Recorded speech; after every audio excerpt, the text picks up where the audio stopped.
Bonsoir et bienvenue sur Contes Féconds. Alors vous savez, on a déjà pu parler d'objets hantés sur la chaîne, mais je pense que jamais vous avez dû voir passer quelque chose qui avait trait à la machine à coudre, puisque une histoire de ce type a eu lieu avec Stella. En tout cas, jamais une machine à coudre n'a pu produire des effets aussi surprenants que ce qu'elle a vécu elle. Mais ça, vous allez voir juste après. Donc, je m'appelle Stella, j'ai 27 ans, j'habite Cuges-les-Pins à côté d'Aubagne. Je suis créatrice d'accessoires pour les animaux, donc je fais de la couture, j'utilise beaucoup des machines à coudre. Je suis avec mon conjoint qui a un restaurant, donc on travaille énormément. En tout cas, c'est une passionnée de couture, ce qui a quand même un lien avec l'histoire, et son activité principale la pousse à travailler sur des machines à coudre. Mais cette fois-ci, quand elle en a acquis une de très spéciale, tout ne s'est pas passé comme prévu.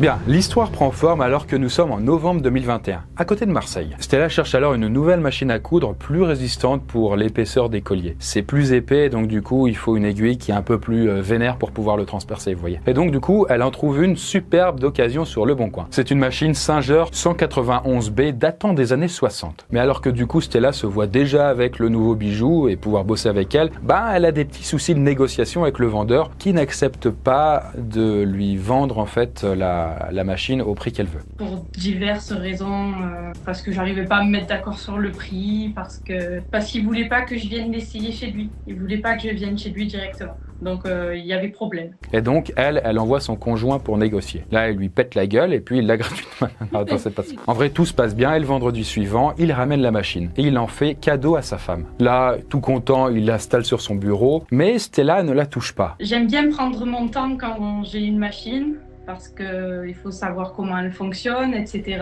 Donc, comme on travaille beaucoup, je l'ai laissée sur mon bureau. Je l'ai juste regardée comme ça pour voir un petit peu à quoi elle ressemblait, mais je n'y ai pas touché. Et donc, la soirée du vendredi se passe tranquille. Mais dès la première nuit, donc du coup la nuit du vendredi, Stella se réveille vers 1h ou 2h du matin en sueur. Là, elle fait un rêve curieux, puisqu'elle avait l'étrange sensation de s'être réveillée, mais pour autant de ne pas avoir vraiment dormi. En fait, elle sent clairement que ce n'est pas comme d'habitude. J'étais dans mon lit, dans le noir, et je voyais des machines à coudre partout. J'ai trouvé ça étrange quand je me suis réveillée, mais je me suis pas dit « Ah, il y a un problème et tout », non. Je me suis rendormie. Le samedi passe, la journée se passe bien, mais la nuit du samedi, elle refait les mêmes rêves et elle a de nouveau les mêmes problèmes. Stella se réveille alors au milieu de la nuit en panique et elle est tétanisée. Mais cette fois, par contre, quand je me réveille, je suis mal à l'aise. Je suis vraiment mal à l'aise et je sens qu'il y a quelque chose qui va pas. Et entre-temps, son compagnon se réveille et il essaye de rationaliser et lui dire que en fait c'est normal, c'est juste que tu es très pressé d'utiliser ta nouvelle machine à coudre. Donc voilà, t'inquiète, tu peux te rendormir, chérie. Mais j'étais pas vraiment d'accord parce que moi je voulais vraiment prendre mon temps, donc j'étais pas pressée, quoi. Et suite à ça, elle se rendort, mais que très difficilement. Là, vous dites peut-être qu'elle fait des insomnies et puis voilà, ça arrive. Mais en réalité, non, puisque elle n'a jamais eu ce genre de problème auparavant. Elle continue bien sûr d'en parler à son compagnon, mais il prend ça avec légèreté et lui dit que ce n'est rien, voilà. Et puis enfin, arrive le dimanche, et Stella prend en main sa machine. Donc je passe le temps qu'il faut, je la huile correctement, je la graisse parce qu'elle était un peu grippée, elle est vieille, elle date des années 60. Je fais tout ce qu'il faut, je couds même un petit peu avec, elle marche très bien, tout va. Et c'est vraiment la troisième nuit que c'est parti en live, si je puis dire. Stella fait un étrange rêve, un cauchemar, mais encore plus troublant que les nuits précédentes. C'était vraiment différent d'un rêve classique. J'étais à mon salon en train de discuter avec une personne. Dans mon rêve, je savais très bien de qui il s'agissait, mais à l'heure actuelle, je ne me souviens plus du tout qui c'est. Cette personne lui demande des photos de chiens morts pour apaiser les autres, comme elle le dit. Je me dis, ouais, tu as un problème et tu veux mon aide, mais en gros, il faudrait que je tue mon chien pour pouvoir te rendre service, quoi. Mais moi, je ne ferais pas ça, c'est inenvisageable. Tout à coup, elle s'est écriée qu'ils étaient là et qu'ils arrivaient. Puis, à un moment, il y a une ombre qui passe près de la fenêtre de la chambre et qui tente d'entrer. J'ai vu une ombre arriver, se fracasser contre ma fenêtre. Ma fenêtre s'est entrouverte, puis refermée, mais dans un boucan énorme, ce qui m'a réveillée en sursaut.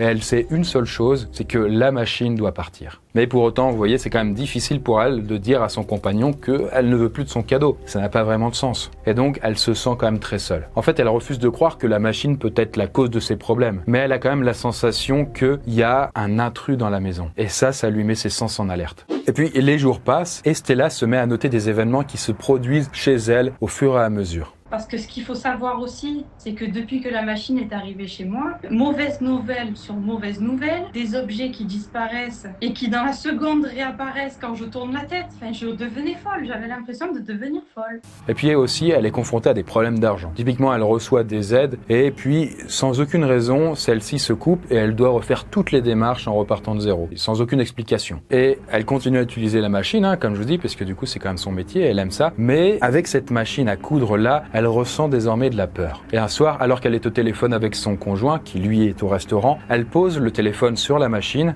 Et d'un coup, je me mets à coudre.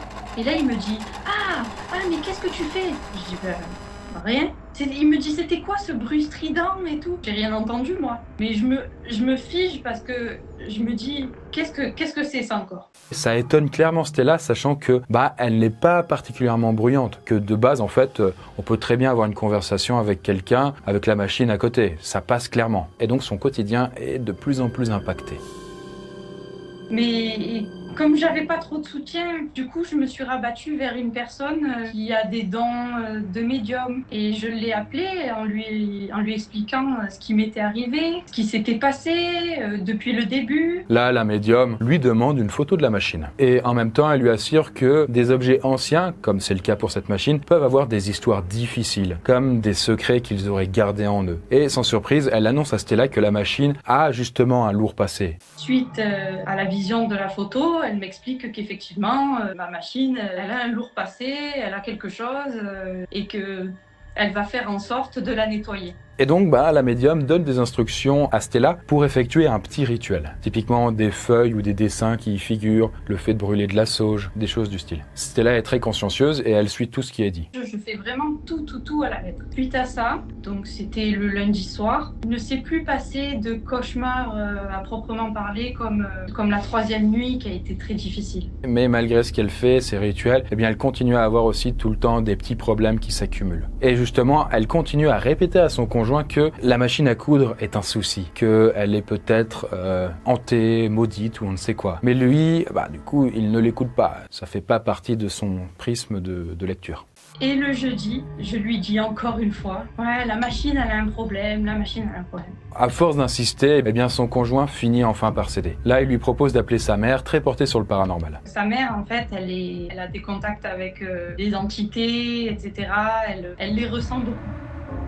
C'est important de préciser, mais du coup, son conjoint est vietnamien, et quand il discute avec sa mère, il discute dans leur langue locale, ce qui fait que du coup, il écoute ce qu'elle dit, et en même temps, il traduit une partie à Stella, mais elle n'a pas toutes les subtilités. En tout cas, ce qui en ressort, c'est un avis catégorique de sa belle-mère, c'est qu'il faut se débarrasser de la machine. Je me dis, c'est incroyable, enfin quelqu'un qui me croit, qui dit qu'il faut que la machine parte. Parce que mon amie, la médium, elle m'a pas dit qu'il fallait que je me sépare de la machine. Elle me disait que ce qu'elle avait fait dessus, ça suffirait à apaiser tout ça, sauf qu'il n'y avait rien qui s'apaisait. Et donc, la décision est prise. Le lendemain, la machine dégage. Et puis, pour bien faire les choses, le soir même, Stella prend la machine à coudre et elle la met dans sa voiture. Puis ensuite, elle passe une soirée tranquille et elle va se coucher. La nuit, j'étais dans le noir, dans mon rêve.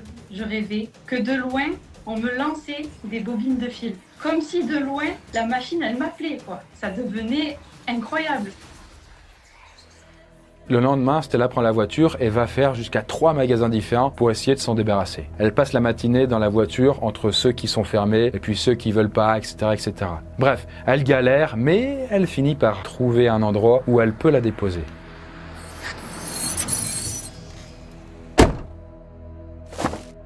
Du moment que je m'en suis débarrassée, j'ai pu redormir correctement. Je n'ai plus fait de cauchemars, plus de rêves et on s'en est arrêté là et tout allait bien.